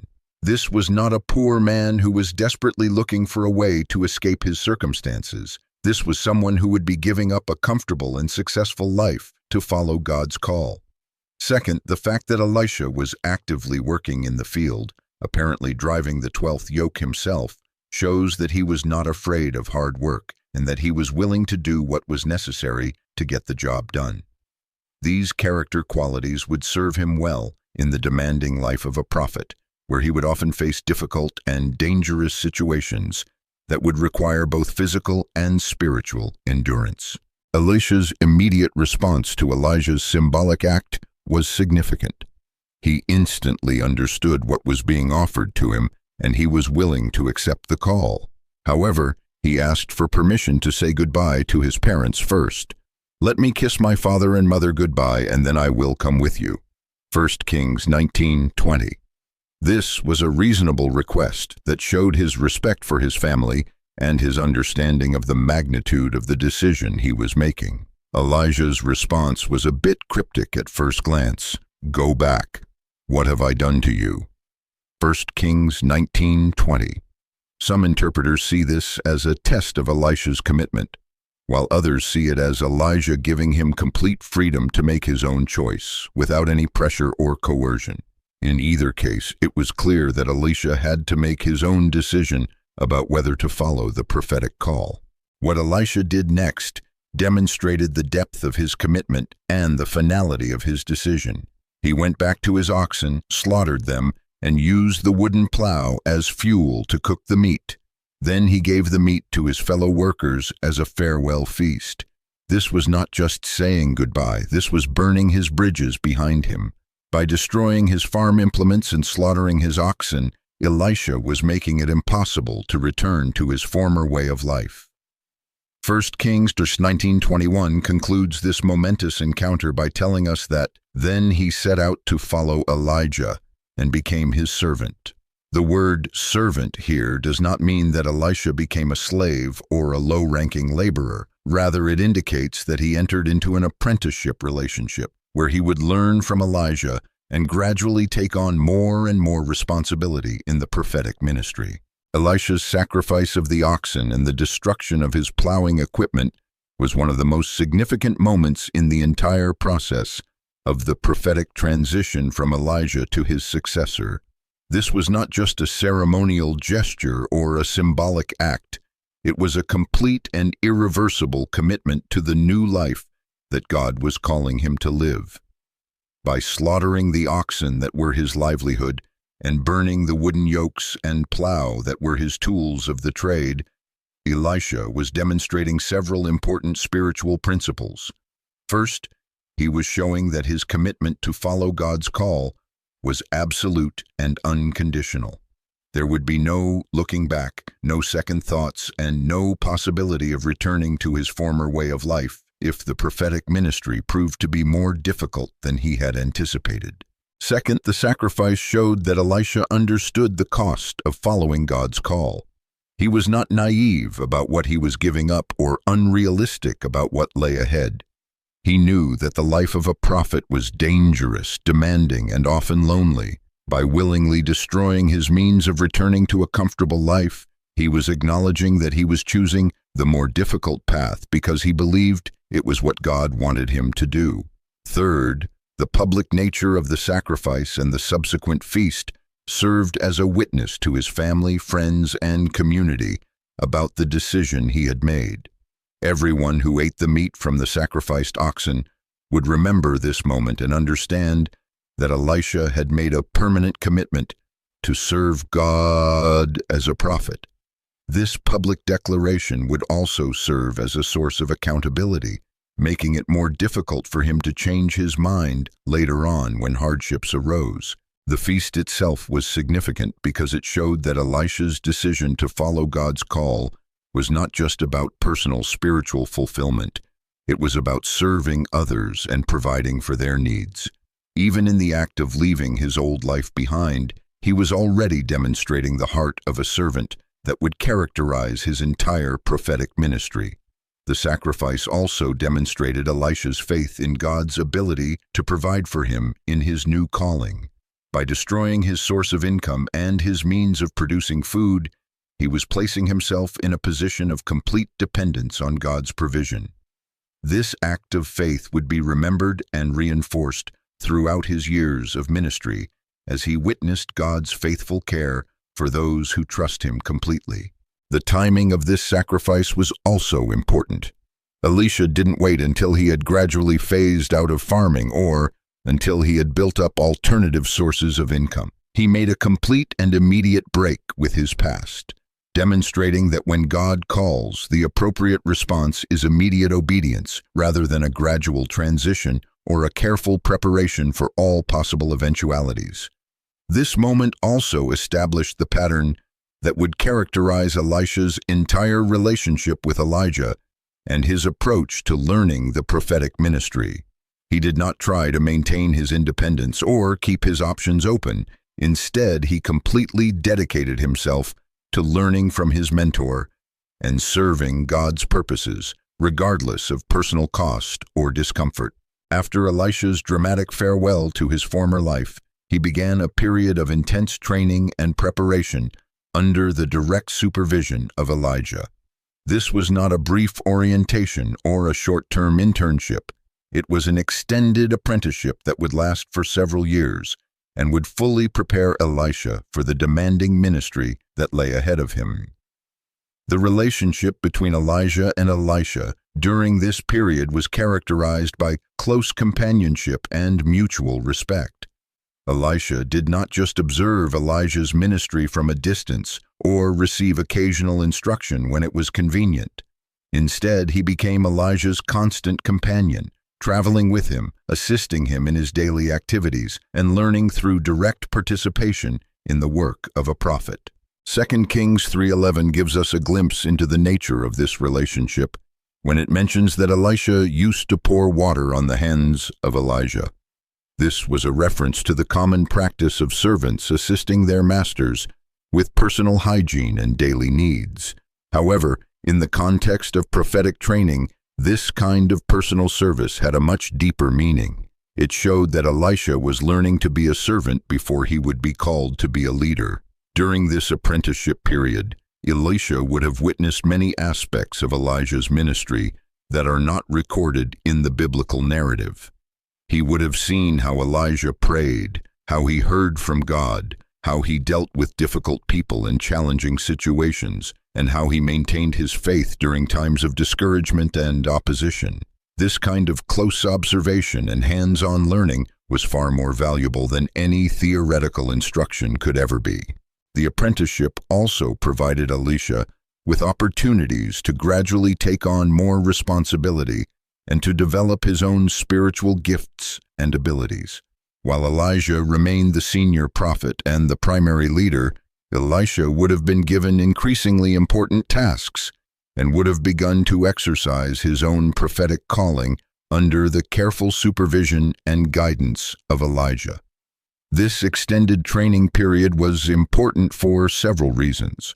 First, it ensured that when Elisha finally took over the prophetic ministry, he would be fully prepared for all aspects of the work. He would not have to learn by trial and error or figure things out on his own during times of crisis. Instead, he would have the benefit of comprehensive training and experience under one of the greatest prophets in Israel's history. Second, the apprenticeship allowed for a gradual transition of leadership that would not leave a gap in the prophetic ministry when Elijah was taken away. The people would already be familiar with Elisha and would have seen evidence of his calling and abilities. This continuity would be crucial for maintaining the effectiveness of the prophetic witness during a time of ongoing spiritual and political challenges. Third, the close relationship between Elijah and Elisha during this period created a bond of trust and love that would be important in the final stages of the transition. When the time came for Elijah to be taken to heaven, Elisha would be emotionally and spiritually prepared for the loss, even though it would still be difficult and painful. The apprenticeship also provided opportunities for Elisha to observe how God worked through his prophet in a wide variety of situations. He would have seen miracles, witnessed divine guidance, observed the fulfillment of prophecies, and learned how to distinguish between the voice of God and other influences. This comprehensive training would give him a foundation of confidence and wisdom for his own future ministry. As the time for Elijah's departure from the earth drew near, he and Elisha began to make a series of visits to schools of prophets that had been established in various cities throughout Israel. These schools were communities of men who were being trained for prophetic ministry and who served as centers of spiritual learning and religious instruction during a time when formal religious education was often neglected. The first stop on this farewell journey was Gilgal, a city that held special significance in Israel's history. It was where the Israelites had first camped after crossing the Jordan River into the Promised Land, and where Joshua had set up 12 stones as a memorial of God's faithfulness in bringing them safely across the river. The school of prophets at Gilgal represented a return to the spiritual foundations that had made Israel strong in earlier generations. From Gilgal, Elijah and Elisha traveled to Bethel, another city with deep spiritual significance. It was where Abraham had built an altar and called on the name of the Lord, and where Jacob had his famous dream of the stairway reaching to heaven. However, Bethel had also become associated with idolatry when Jeroboam set up one of his golden calves there. The presence of a prophetic school in Bethel represented God's determination to reclaim this important city for true worship. The third and final stop was Jericho, the first city that the Israelites had conquered when they entered the Promised Land under the leadership of Joshua. Jericho was located near the Jordan River and served as an important gateway between the wilderness and the settled areas of Israel. The prophetic school there would have been strategically positioned to influence both the established communities and the travelers who passed through the area. At each of these schools, the prophets in training seemed to be aware that something significant was about to happen. They approached Elisha and asked, "Do you know that the Lord is going to take your master from you today?" 2 Kings 2:3-5.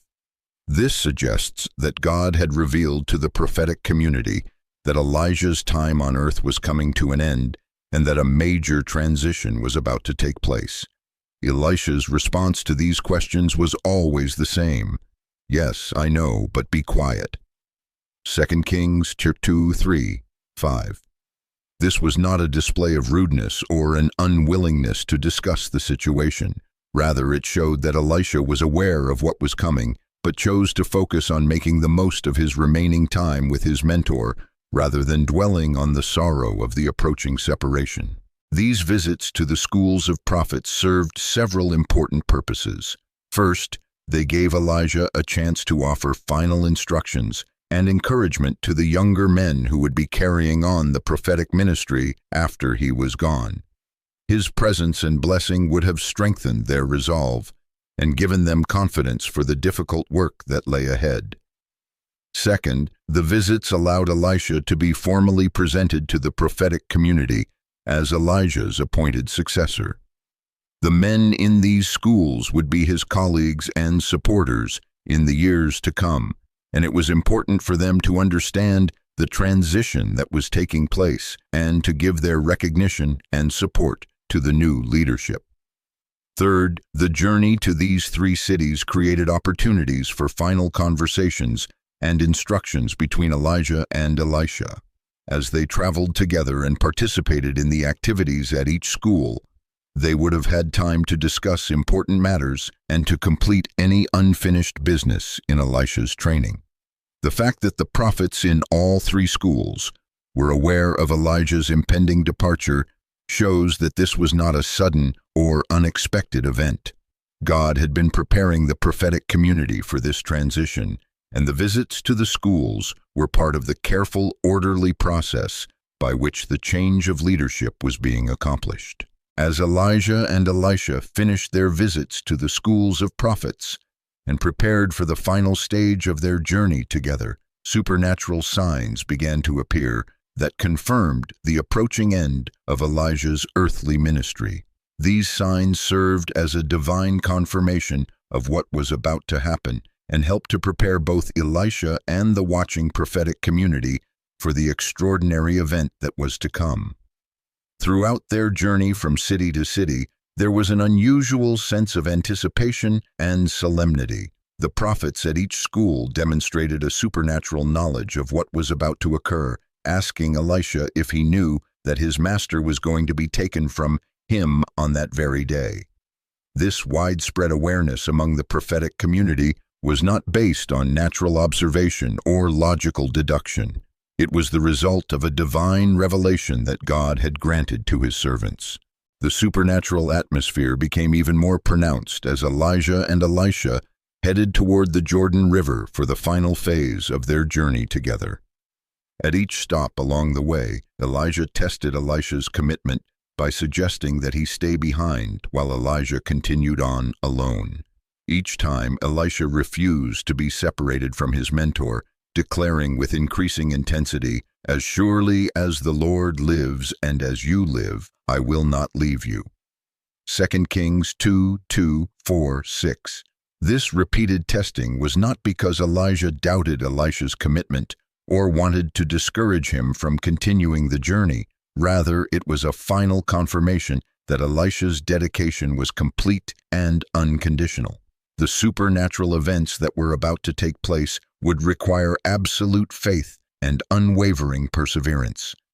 Any hesitation or uncertainty at this crucial moment could have disqualified Elisha from receiving the full inheritance that God had intended for him. As they approached the Jordan River, they were followed by a group of 50 prophets from the school at Jericho who wanted to witness what was about to happen. These men positioned themselves at a distance where they could observe the events without interfering, showing their respect for the sacred nature of what was taking place, while also demonstrating their recognition that they were about to witness something unprecedented. The supernatural signs that had been building throughout the day were about to reach their climax at the Jordan River, where God would demonstrate his power in a way that would remove all doubt about the divine nature of the transition that was taking place. The very air seemed charged with expectation as they approached the water that had played such a significant role in Israel's history, and would now serve as the stage for one of the most remarkable events in the entire biblical narrative. The presence of the watching prophets, the supernatural knowledge that had been revealed to the prophetic community, and the solemn atmosphere that surrounded the entire journey all served as confirmation that this was not just the end of one man's ministry, but the beginning of a new chapter in God's relationship with his people. The signs and portents that had been building throughout the day were preparing all the participants for a demonstration of divine power that would establish Elisha's authority and confirm God's continued presence with his prophetic servants. The supernatural elements surrounding Elijah's final day on earth also served to distinguish this event from an ordinary human death and departure. This was not going to be a normal passing of the torch from one generation to the next, but rather a unique translation from earthly to heavenly existence that would demonstrate God's special relationship with his faithful servant and provide a powerful sign to all who would witness or hear of it in the years to come. When Elijah and Elisha reached the banks of the Jordan River, they stood before the same waters that had played such a significant role in the history of Israel. This was the river that the Israelites had crossed when they first entered the Promised Land under the leadership of Joshua, where the waters had been miraculously held back to allow the entire nation to pass through on dry ground. It was also the river where Naaman the Syrian would later be healed of leprosy, and where Jesus would be baptized by John the Baptist centuries later. Standing at the water's edge with 50 prophets watching from a distance, Elijah took off his cloak, the same cloak he had thrown around Elisha years before when he first called him to follow. This was not just any piece of clothing. It was the symbol of his prophetic office, the visible sign of his authority as God's spokesman, and the tangible representation of the divine power that had worked through him for so many years. With deliberate ceremony, Elijah rolled up the cloak and struck the water of the Jordan with it. The result was immediate and spectacular. 2 Kings 2:8 tells us that the water divided to the right and to the left, and the two of them crossed over on dry ground. This miracle was a clear echo of the great deeds that God had performed through Moses at the Red Sea and through Joshua at this very same river generations earlier. The parting of the waters served several purposes beyond simply providing a way for the two prophets to cross the river. First, it was a powerful demonstration to the watching prophets that the same divine power that had worked through the great leaders of Israel's past was still present and active in the ministry of Elijah. This miracle would give them confidence that God's power would continue to be available through Elisha as well. Second, the miracle established a clear parallel between Elijah and the great leaders who had gone before him. Just as Moses had parted the Red Sea and Joshua had stopped the flow of the Jordan, Elijah was now showing that he possessed the same divine authority and power. This parallel would be important for establishing Elisha's legitimacy when he performed a similar miracle on his return journey. Third, the crossing of the Jordan on dry ground symbolically represented a transition from one phase of ministry to another. Just as the Israelites had crossed from the wilderness into the Promised Land, Elijah and Elisha were crossing from the old era of Elijah's ministry into the new era that would be characterized by the work of Elisha. The dry ground beneath their feet was a sign of God's supernatural provision for this crucial transition. The miracle also served as a final test of faith for both prophets. Elijah had to believe that God would honor his act of striking the water with his cloak, while Elisha had to trust that it was safe to follow his mentor across the divided waters. This shared act of faith strengthened the bond between them and prepared them both for the even greater miracle that was about to follow. As they walked together across the riverbed, surrounded by walls of water, held back by divine power, both men must have been acutely aware that they were participating in something that very few human beings had ever experienced. They were walking in the footsteps of Moses and Joshua, demonstrating that the God of their fathers was the same yesterday, today, and forever. The crossing also provided them with privacy for their final conversation together, away from the watching eyes of the 50 prophets. And in the supernatural silence of the parted river, they could speak freely about the monumental events that were about to take place and about the responsibilities that Elisha would soon inherit. Once they had safely crossed to the other side of the Jordan, Elijah turned to his faithful companion and made an offer that revealed both his love for Elisha and his confidence in God's plans for the future. According to 2 Kings 2:9, he said, "Tell me, what can I do for you before I am taken from you?" This was not just a casual question or a polite gesture. It was a sincere invitation for Elisha to express his deepest desire for his future ministry. Elisha's response was both humble and bold. He said, "Let me inherit a double portion of your spirit." 2 Kings chapter 2:9. To understand the full significance of this request, it's important to know that in ancient Israel, the firstborn son typically received a double portion of his father's inheritance. Elisha was not asking to be twice as powerful as Elijah or claiming that he deserved more than his mentor. Instead, he was asking for the inheritance rights of a spiritual firstborn son. This request revealed several important things about Elisha's character and his understanding of the ministry that lay before him. First, it showed that he understood the magnitude of the challenges he would face as Elijah's successor. He knew that the spiritual opposition in Israel was fierce, that the political situation was complex and dangerous, and that the people's need for divine intervention was greater than ever. He understood that he would need an extraordinary measure of spiritual power to be effective in such circumstances. Second, the request demonstrated Elisha's complete dependence on God's supernatural provision. He was not asking for better training, more education, or improved circumstances. He was asking for a greater measure of the same divine spirit that had empowered Elijah's ministry. This showed a mature spiritual understanding and the right priorities for a man who was about to assume enormous responsibilities. Third, Elisha's request revealed his deep love and respect for his mentor. By asking for a double portion of Elijah's spirit, he was essentially saying that he wanted to continue and expand the work that Elijah had begun. He was not looking to start his own independent ministry or to establish his own reputation. Instead, he wanted to build on the foundation that Elijah had laid and to carry forward the same spiritual legacy. Elijah's response to this request was both encouraging and sobering. He said, "You have asked a difficult thing, yet if you see me when I am taken from you, it will be yours. Otherwise, it will not." 2 Kings chapter 2:10. This response revealed that the fulfillment of Elisha's request was not entirely within Elijah's power to grant. The double portion would have to come from God himself, and there were conditions that had to be met. The condition that Elijah specified, that Elisha must see him when he was taken away, was not arbitrary or capricious. It was a test of spiritual perception and faith.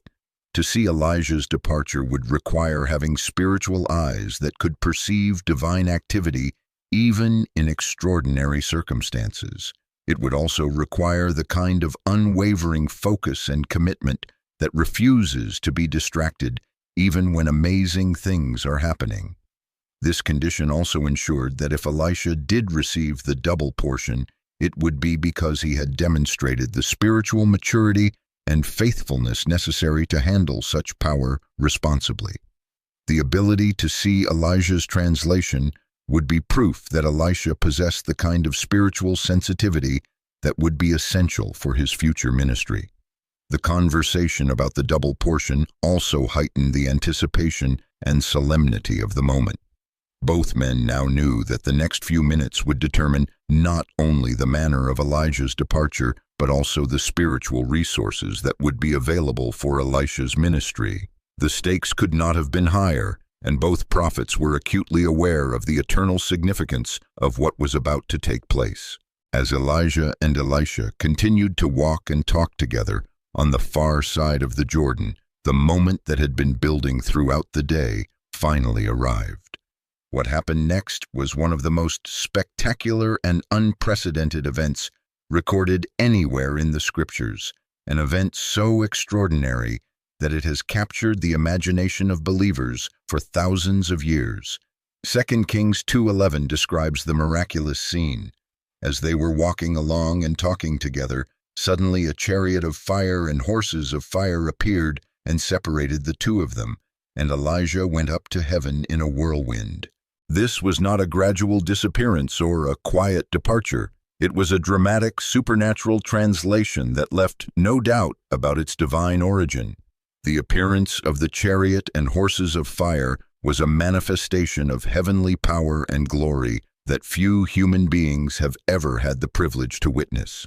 Fire in Scripture often represents the presence and power of God, and the fiery chariot served as a divine vehicle that would transport Elijah from earth to heaven without his ever experiencing death. This was only the second such translation in biblical history, the first being Enoch, who walked faithfully with God. Then he was no more because God took him away. Genesis chapter 5:24. The horses of fire that pulled the chariot represented a divine strength and power beyond anything earthly horses could provide. These were not ordinary animals enhanced with supernatural abilities. They were manifestations of heavenly beings created specifically for this monumental occasion.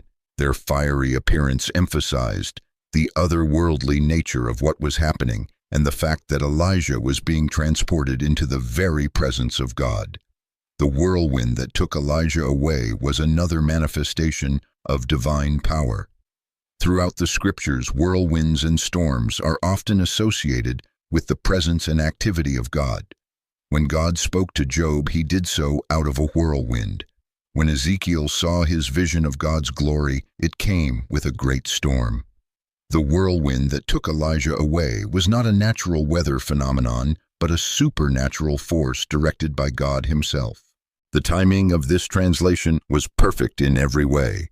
It occurred at the moment when Elijah's earthly ministry was complete and his successor was ready to take over. It happened in the presence of the one person who needed to witness it in order to receive the spiritual inheritance that had been promised. And it took place in a location that provided both privacy for this sacred moment and visibility for the one who needed to see it. The manner of Elijah's departure also served as a powerful testament to the reality of life after death and God's power over mortality. Unlike every other human being who had lived before him, with the exception of Enoch, Elijah did not have to experience death and burial. Instead, he was translated directly from earthly existence to heavenly life, demonstrating that God has power over the grave and that there is indeed a life beyond this present world. For Elisha, witnessing this incredible event was both an immense privilege and a sobering responsibility.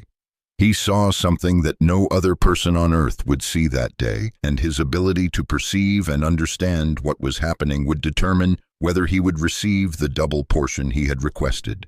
The spiritual eyes that allowed him to see the fiery chariot and horses also qualified him to receive the spiritual power he would need for his ministry. The translation of Elijah also served as a fitting conclusion to a ministry that had been marked by supernatural power from beginning to end. The same God who had sent fire from heaven to consume the sacrifice on Mount Carmel now sent fire from heaven to transport his faithful servant to his eternal reward. The consistency of divine power throughout Elijah's life and at his departure demonstrated the unchanging nature of God and his faithful care for those who serve him. As the fiery chariot disappeared into the heavens, carrying Elijah away, Elisha was left standing alone on the far side of the Jordan River. The sight he had just witnessed was so overwhelming and extraordinary that his immediate reaction was one of grief and loss, despite the supernatural wonder he had experienced. 2 Kings 2:12 tells us that Elisha saw this and cried out, my father, the chariots and horsemen of Israel!" And Elisha saw him no more. The cry, my father," revealed the deep emotional bond that had developed between the two prophets during their years together. Elisha had not just lost a mentor or a teacher, he had lost the spiritual father who had guided him, protected him, and prepared him for the ministry that now lay before him. The term father in this context also acknowledged Elijah's role as the senior prophet in Israel and the source of spiritual authority to whom Elisha had looked for guidance. The phrase, the chariots and horsemen of Israel, was a recognition of Elijah's role as the true defender of the nation. While Israel had literal chariots and horsemen for military protection, Elijah had been the spiritual warrior who had fought against the forces of evil and called upon divine power to protect and preserve God's people. By calling him the chariots and horsemen of Israel, Elisha was acknowledging that the nation had lost its most powerful defender. In his grief and shock, Elisha tore his own clothes in two, which was a traditional expression of mourning and distress in ancient Middle Eastern culture. This was not just an emotional outburst. It was a formal acknowledgement of the magnitude of the loss that had just occurred and a fitting response to the end of an era in Israel's prophetic history. But even in the midst of his sorrow, Elisha noticed something that would prove to be of crucial importance for his future ministry.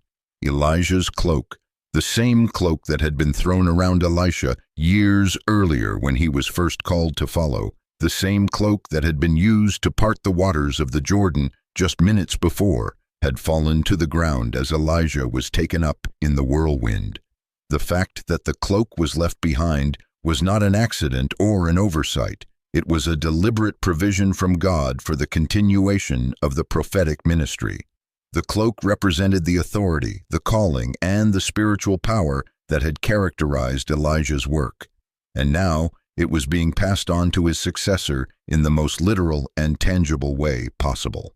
When Elisha picked up the fallen cloak, he was doing more than just retrieving a piece of clothing. He was accepting the full responsibility and authority of the prophetic office that Elijah had held. The cloak would serve as a visible symbol to himself and to others that he was now the senior prophet in Israel, and that the same divine power that had worked through Elijah was now available to work through him. The passing of the cloak also fulfilled the symbolic act that had begun years earlier when Elijah first threw his cloak around Elisha in the field. What had begun as a call to follow was now being completed as a transfer of full authority and responsibility. The circle had been closed, and the transition was complete. This moment also marked the fulfillment of the condition that Elijah had set for Elisha's reception of the double portion. Because Elisha had seen Elijah when he was taken away, because he had witnessed the supernatural transfer with his own eyes, he was now qualified to receive the spiritual inheritance that had been promised. The cloak was both a symbol and an instrument of that inheritance. The weight of what had just happened must have been almost overwhelming for Elisha. In the span of a few minutes, he had witnessed one of the most spectacular miracles in human history, lost his beloved mentor and spiritual father, and inherited the responsibility for the prophetic ministry in Israel. The cloak in his hands represented both an immense privilege and an enormous responsibility. With Elijah's cloak now in his possession, Elisha faced his first test as the new lead prophet of Israel. He was standing on the wrong side of the Jordan River, separated from the 50 prophets who were watching from a distance and who would need to see proof that the transfer of power had actually taken place. The river that had been divided for their crossing now stood between Elisha and the beginning of his independent ministry. This was a crucial moment that would determine how Elisha's ministry would be received by the prophetic community and by the nation as a whole. If he could demonstrate that the same divine power that had worked through Elijah was now available to him, it would establish his authority and give people confidence in his leadership. If he was unable to access that power, his claims to be Elijah's successor would be questioned, and his effectiveness would be severely limited. Standing at the water's edge, Elisha took the cloak and struck the water just as Elijah had done during their shared crossing. But on the first attempt, nothing happened. The waters remained undivided. This moment of apparent failure could have been devastating for a new prophet trying to establish his credentials. But Elisha's response showed both wisdom and faith. Instead of giving up or becoming discouraged, Elisha cried out, "Where now is the Lord, the God of Elijah?" 2 Kings 2:14. This was not a question born of doubt or frustration. It was a declaration of faith and a cry to the same divine power that had just transported his mentor to heaven. Elisha was essentially saying that he knew God was still present and still powerful, and he was calling on that power to work through him. When he struck the water again, the result was immediate and spectacular. 2 Kings 2:14 tells us that the water divided to the right and to the left, and he crossed over. The same miracle that had been performed through Elijah was now being performed through Elisha, demonstrating conclusively that the divine power had indeed been transferred to the new prophet. This successful demonstration of divine power served several important purposes. First, it confirmed to Elisha himself that he had indeed received the spiritual inheritance that had been promised. The ability to perform the same kind of miracle that Elijah had performed was proof that the double portion of spirit had been granted and that God's power was available to him. Second, the miracle provided visible proof to the waiting prophets that Elisha was truly the legitimate successor to Elijah.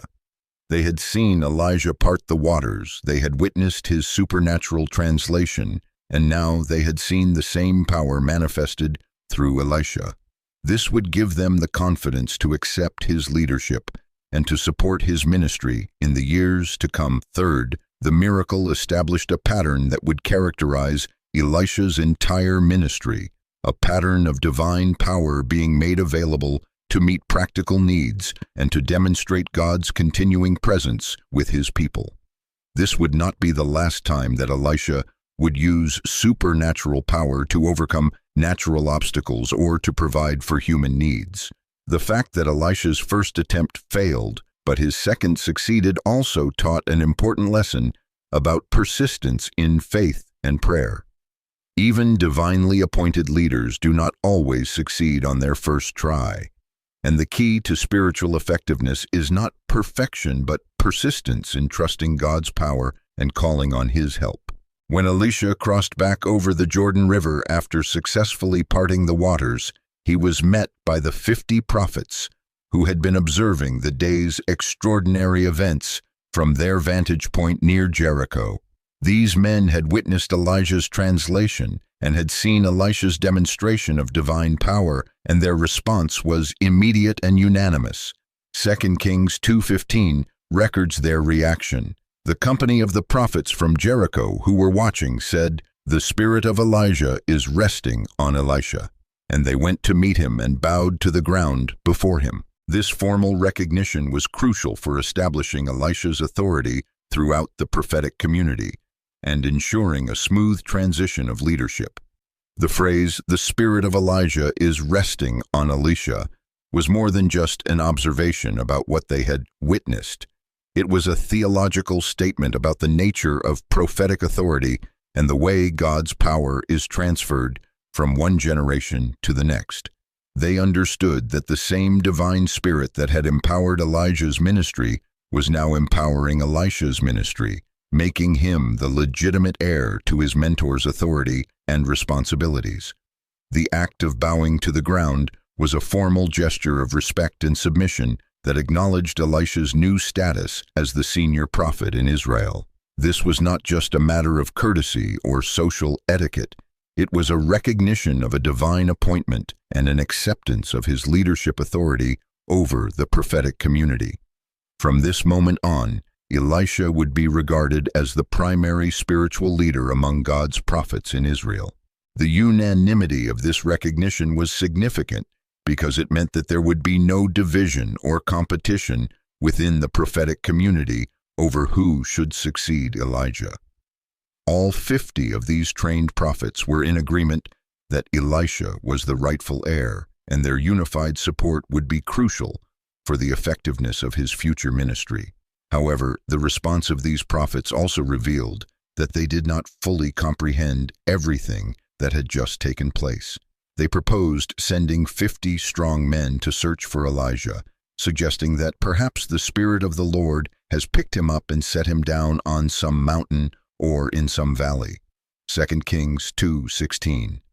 This showed that while they had witnessed the supernatural events, they had not fully grasped the permanent nature of Elijah's departure.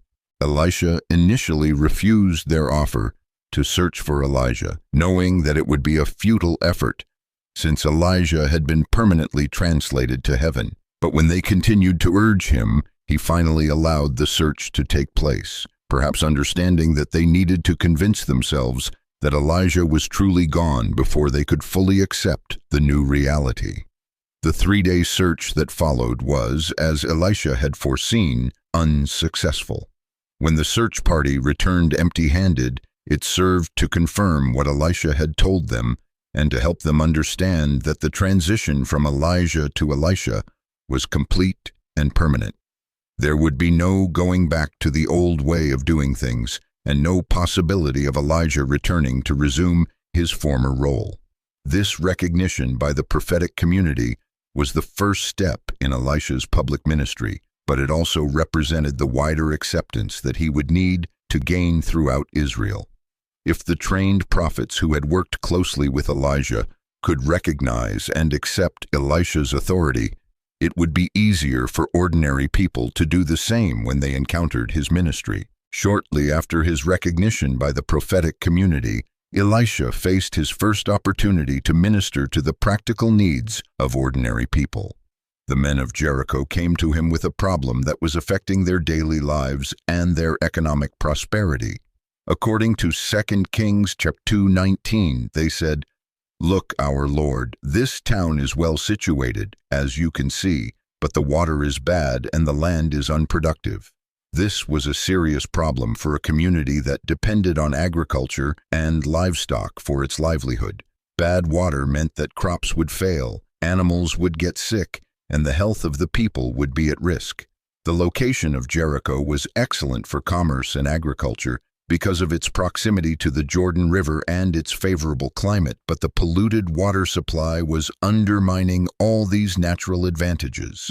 The fact that the people of Jericho brought this problem to Elisha, instead of trying to solve it through their own efforts, or by appealing to local authorities, shows that the fame of his supernatural abilities had already begun to spread. They recognized him as a man of God, who might be able to help them in ways that normal human solutions could not. Elisha's response to their request was both practical and symbolic. He asked them to bring me a new bowl and put salt in it. 2 Kings chapter 2:20. The choice of these specific items was significant. A new bowl represented purity and cleanliness, while salt was known for its preserving and purifying properties. In the ancient world, salt was often associated with permanence, covenants, and the prevention of corruption. When they brought him the bowl of salt, Elisha went to the spring that was the source of the city's water supply. This was not just any spring.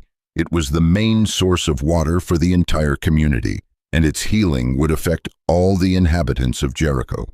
Standing at the spring, Elisha threw the salt into the water and declared, "This is what the Lord says.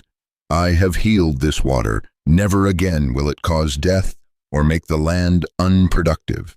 2 Kings chapter 2:21. The healing was immediate and lasting. 2 Kings chapter 2:22 tells us that the water has remained pure to this day, according to the word Elisha had spoken. This was not a temporary improvement or a gradual change. It was an instantaneous and permanent transformation that would benefit the people of Jericho for generations to come. This miracle served several purposes in establishing Elisha's ministry. First, it demonstrated that the divine power he had inherited from Elijah could be used to meet practical everyday needs. This was not just a spectacular power for dramatic confrontations. It was a compassionate power that could improve people's daily lives and solve real-world problems.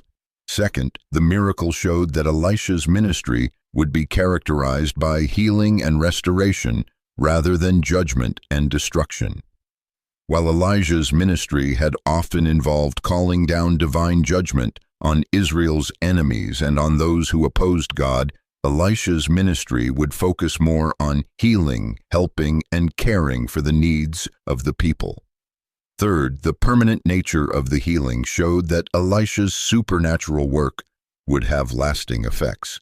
This was not just a temporary fix or a short-term relief. It was a fundamental transformation that would continue to benefit people long after the prophet had moved on to other work. The choice to use salt in the healing was also significant because it created a tangible link between the miracle and everyday life. Every time the people of Jericho used salt in their cooking or their food preservation, they would be reminded of God's power to heal and transform. The ordinary substance became a permanent memorial to an extraordinary divine intervention.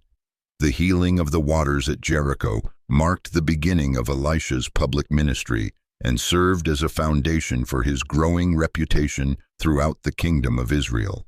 The fame of the miracle spread quickly, and people began to understand that a new prophet was among them, someone who possessed the same kind of divine power that had made Elijah famous, but who seemed to be exercising that power in different ways and for different purposes. The successful transition from Elijah to Elisha represented more than just a change in leadership. It represented a continuity in God's care for his people during a time of ongoing spiritual and political crisis. The northern kingdom of Israel was still dealing with the aftermath of years of idolatry and moral corruption under the influence of Ahab and Jezebel. The people needed to know that God had not abandoned them, and that his power was still available to help them in their struggles.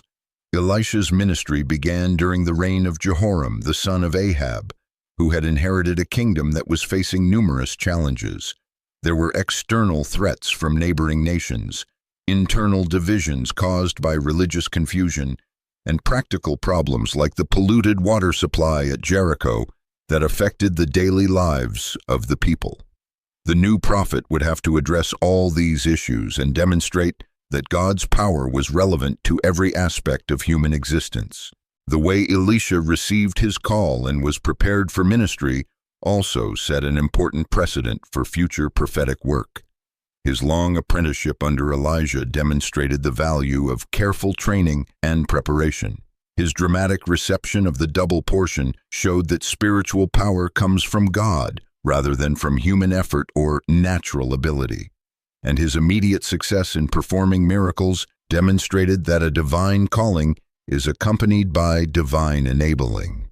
The recognition that Elisha received from the prophetic community also helped to establish the institutional framework that would support his ministry for years to come. The schools of prophets that he and Elijah had visited would continue to serve as centers of spiritual training and religious instruction, and the network of relationships that had been built during Elijah's ministry would now support and strengthen the work of Elisha. The contrast between Elijah's dramatic departure and Elisha's quiet beginning also illustrated different aspects of God's character and his ways of working in the world. Elijah's translation in the fiery chariot demonstrated God's power and glory in a spectacular way.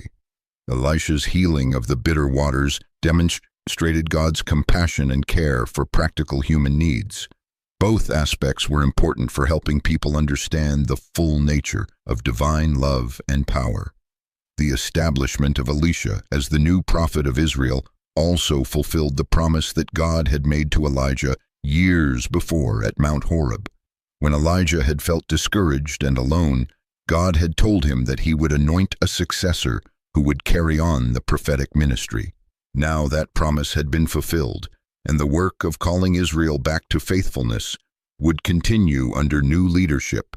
The double portion of spirit that Elisha had requested and received would prove to be exactly what was needed for the challenges that lay ahead. The biblical narrative shows that Elisha performed twice as many recorded miracles as Elijah, demonstrating that God had indeed honored his request for a greater measure of spiritual power. This enhanced anointing would enable him to minister effectively during a time when Israel's needs were particularly great and when the opposition to true religion remained strong. The successful transition from Elijah to Elisha also provided a model for leadership succession that would be important for future generations. It showed that God's work continues from one generation to the next, that proper preparation and training are essential for effective ministry, and that divine power is available to every generation of faithful servants who are willing to seek it and use it for God's purposes. If this story has touched your heart and strengthened your faith, I encourage you to subscribe to our channel so you don't miss any of our explorations of biblical stories and teachings. Press that notification bell to be the first to know when we release new content designed to encourage your walk with God. And please, consider sharing this video with your family and friends. In a world that desperately needs to hear about the faithfulness and power of God, These timeless stories can bring hope to hurting hearts and strength to weary souls. Your share might be exactly what someone needs to hear today. Thank you for joining us on this incredible journey through the Scriptures. Until next time, may you walk with the same faith and courage that characterize these two great men of God.